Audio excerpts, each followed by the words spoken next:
Does your child blurt out answers before anyone else can finish the question? Or maybe they grab toys from siblings, run into the street without looking, or explode with words they regret later? Impulse control is one of the hardest parts of ADHD, for parents and for kids. And when it happens, it feels like you're constantly saying, "Wait your turn, stop, slow down." I used to think it was pure defiance, but I learned impulses don't come from bad character. They come from a brain that hasn't built its pause button yet. Impulses pop up like bubbles. ADHD kids feel them and act before there's time to think. That's why they interrupt, touch things, blurt out, or lash out. In our home, it looks like this. My son would shout at his sister if she looked at his toy, then cry when she cried. At school, it was blurting out or pushing in line. I used to take it personally, like he was choosing chaos. But ADHD isn't about bad choices. It's about lagging skills. Impulse control grows later, but it can be taught earlier if we build visible supports.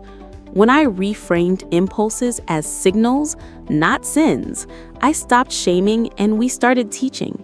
That's when we finally saw change. The surprise for me? Impulse control isn't about stopping behavior, it's about replacing it.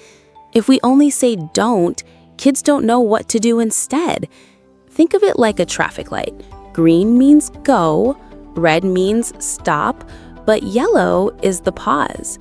ADHD brains often skip yellow. Our job is to teach them yellow. For us, that became a simple script. Pause, breathe, decide. 3 steps. Catch the moment, take a breath, choose an action. Simple, visible, repeatable. And when it worked, even once, it felt like the whole house breathed easier. Here's how we built impulse control at home. Part A. Teach the pause routine. 1. Practice when calm. Card on desk. Pause, breathe, decide.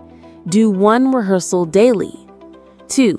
Add body cues. Squeeze stress ball, fold hands, press palms. 3.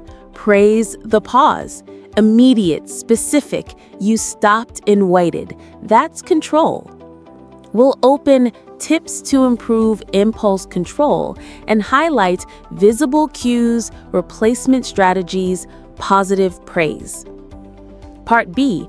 Coping alternatives. 1. Instead of blurting, write on sticky note, share later. 2. Instead of grabbing, offer trade or ask turn. 3. Instead of shouting, use I feel script. We'll open ADHD coping skills for kids and highlight sticky notes, trade scripts, and I feel cards. Part C. Teen adaptations. 1. Phone lock screens with pause reminder.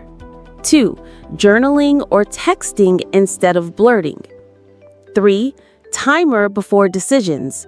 Wait 2 minutes, then choose. We'll open ADHD coping skills for teens and highlight tech cues, journaling, delayed choices. Troubleshooting quick hits. 1.